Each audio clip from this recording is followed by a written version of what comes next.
aucune lumière ne brillait dans la maison. « Ça me gêne, dit-il.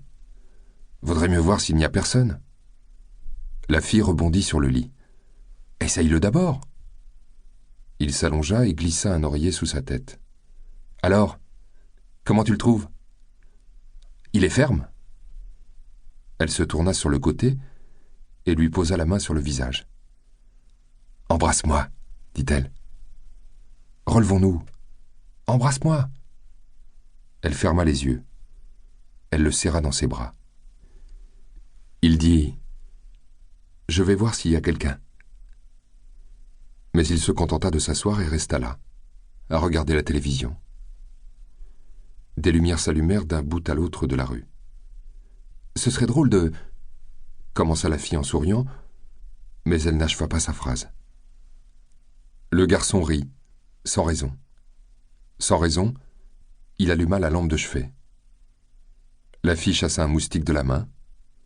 Le garçon se releva et rentra sa chemise dans son pantalon. « Je vais voir s'il y a quelqu'un, dit-il. À mon avis, il n'y a personne. Mais si je tombe sur quelqu'un, je lui demanderai combien il veut pour tout ça. Quoi qu'il dise, propose $10 de moins.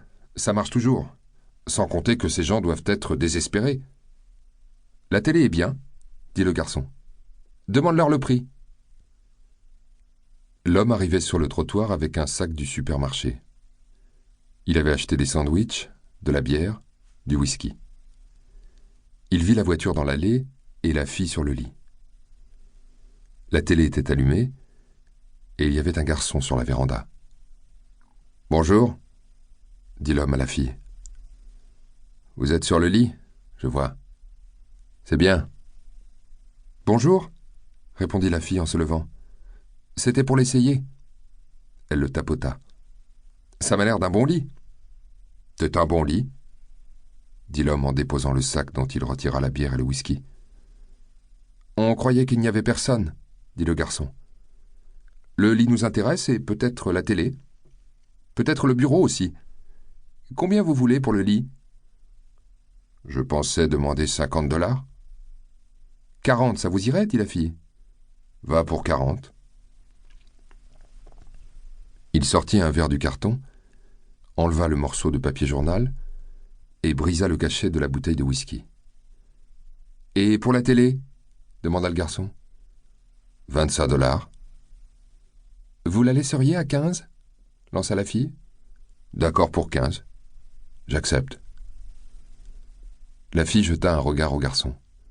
« Vous voulez boire quelque chose, les enfants ? » dit l'homme. « Il y a des verres dans le carton. Moi, je vais m'asseoir. Je vais m'asseoir sur le canapé. »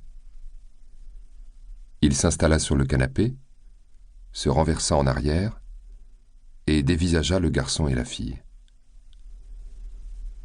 Le garçon prit 2 verres et y versa du whisky.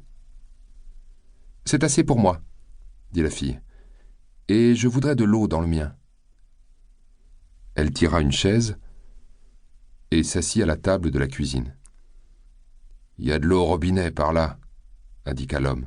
« Ouvrez-le. » Le garçon revint avec le whisky à l'eau.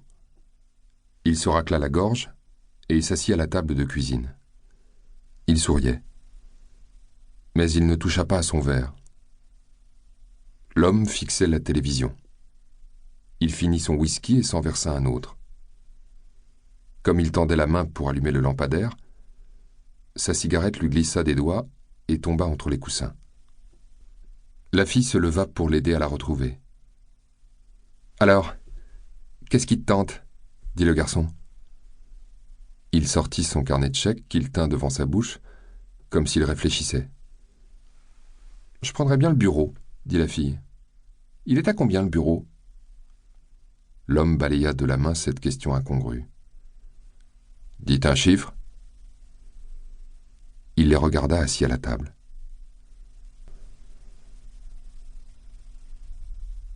À la lumière du lampadaire, il croyait percevoir quelque chose sur leur visage. Quelque chose de bon ou de mauvais. C'était impossible de savoir. « J'éteins la télé et je mets un disque. »